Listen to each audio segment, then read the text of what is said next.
The Maiden Tower is located in the Asian part of Istanbul on a small island of the Bosporus Strait in the Uskudar district. The tower is one of the symbols of the city. The first historical information connected with the tower tells not so much about it as about the rocky islet on which it was built. In 411 BC, during the wars between Athens and Sparta, Byzantium sided with the Spartans. So the European part of the Bosphorus passed to Sparta and the Asian part to Athens. Eventually Athens won, but for a time it took no action against Byzantium. The victors preferred to take control of the Bosporus Strait and levy taxes on ships passing through it. There are several versions of the construction of the tower.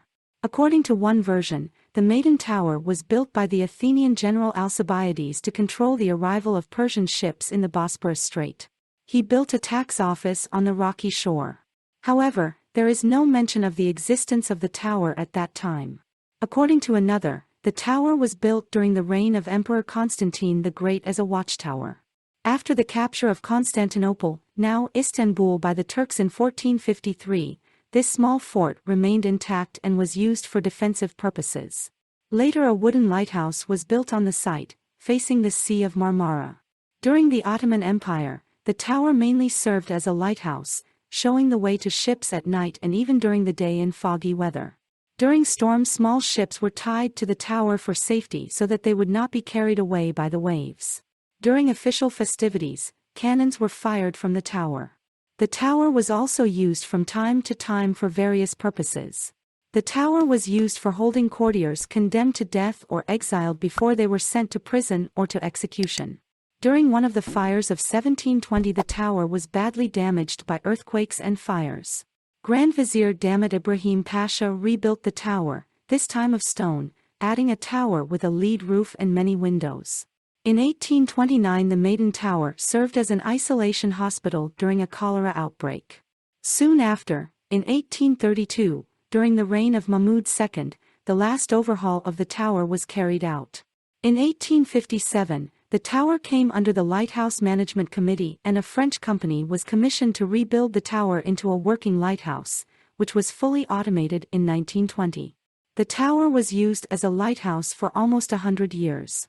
After 1923, the government stopped using the tower for its own purposes, and it became just a lighthouse. During the difficult years of World War II, the tower was repaired by reinforcing its internal structures with concrete. After 1965, the tower was transferred to the jurisdiction of the Navy and for some time served as a military communications center. Then, in the second half of the 20th century, the traffic of ships from different countries of the world in the Bosporus Strait became more intense. The number and size of the ships that ply here increased. Since then, the time of peace and quiet for the Maiden's Tower was over. After 1983, the Turkish Maritime Administration used the tower as an intermediate control point for the traffic of ships in the strait. At the very beginning of 1989, public attention was once again riveted to the Maiden Tower of Bosporus. A report headlined, "Maiden's Tower Poisoned," reported that cyanide was stored there, used to poison the ships in the shipyards for vermin. When the warehouse in which the cyanide was stored was demolished at the dock, this deadly poison was moved to the tower because there was nowhere else to store it. This is how the lone Bosporan maiden was poisoned. But the report noted a serious problem. If the vapors had exploded, Istanbul would have been rocked by a terrible explosion. For 8 months the press and television kept reporting on the danger. The problem was eventually solved when the cyanide containers were moved to another location. Not surprisingly, in May 1992, a group of young poets went to the Maiden Tower and with the help of the mayor declared their desire to turn the virtually abandoned tower into a cultural center. So when the tower became home to art exhibitions, a photo gallery, and even concerts, it came to life for a while. During this short period, the tower became known as the Republic of Poetry. During its long history, the tower has been a lighthouse, a prison, and a quarantine isolator. In 1943 to 1945, the tower was rebuilt according to its 19th-century appearance. In 1999, the tower was completely renovated to open it to the public. After that, it was announced that the tower would house a restaurant and a cultural center as part of a tourism project. Today, a restaurant, cafe, bar, observation deck, and souvenir store are open to tourists and other visitors in the tower.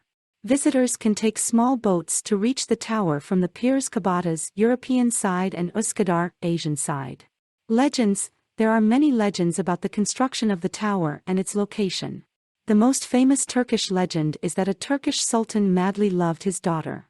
One day a clairvoyant prophesied that his daughter would die when she turned 18. The sultan ordered a tower to be built until his daughter turned 18.